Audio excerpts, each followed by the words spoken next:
আমরা পরের প্রশ্নে যাব, তবে তার আগে আমরা একটা অডিও শুনে নিই।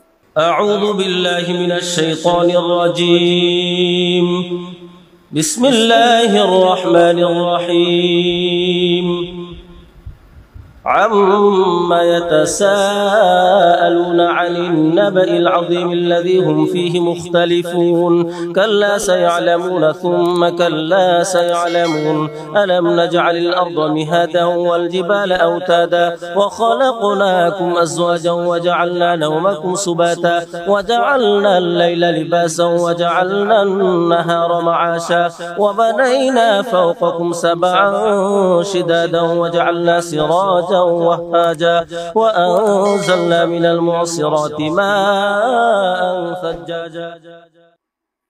মাশাআল্লাহ, অসাধারণ আমরা তিলাওয়াত শুনলাম, হদর তিলাওয়াত।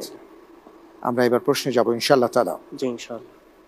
আপনার জন্য এবারের প্রশ্ন, আল্লাহু আকবার। আমরা যে বিখ্যাত কারীর কোরআন তিলাওয়াত শুনলাম তার নাম কি? এ কারি সাইফুল ইসলাম পারভেজ, বি কারি ওবায়দুল্লাহ, সি কারি নাজমুল হাসান, ডি কারি আহমদ বিন ইউসুফ।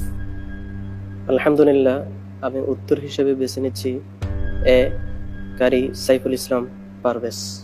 এ কারি সাইফুল ইসলাম পারভেজ লক করে দিব। জি ইনশাআল্লাহ। ফ্রিজ করে দেওয়া হোক এ কারি সাইফুল ইসলাম পারভেজ। আপনি কি তার পিছনে সালাত আদায় করেছেন? সালাত আদায় করি নাই, কিন্তু আমি ওনার তেলাওয়াত শুনেছি, অনেকবার শুনেছেন? শুনেছি। জি।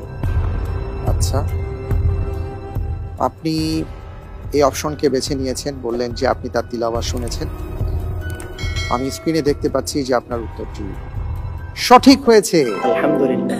আলহামদুলিল্লাহ, মাশাআল্লাহ। জি, কারি সাইফুল ইসলাম পারভেজ। আলহামদুলিল্লাহ, আমাদের বাংলাদেশের বিরাট একটি অর্জন। বিশ্ববিখ্যাত হাফিজে কোরআন এবং যারা তিলাওয়াত করেন তারা বাংলাদেশের সন্তান। আলহামদুলিল্লাহ, এটা আমাদের জন্য অনেক গর্বের। এবং রমজানে কিন্তু আমরা বাংলাদেশ বেতারের যে তিলাওয়াত হয়, আমরা সেখানে তার তিলাওয়াত শুনে থাকি। পাশাপাশি আহমদ বিন ইউসুফ, কারি নাজমুল হাসান সবাই আলহামদুলিল্লাহ খুব ভালো করছেন। আল্লাহ তাদেরকে বারাকা দান করুন, আমিন।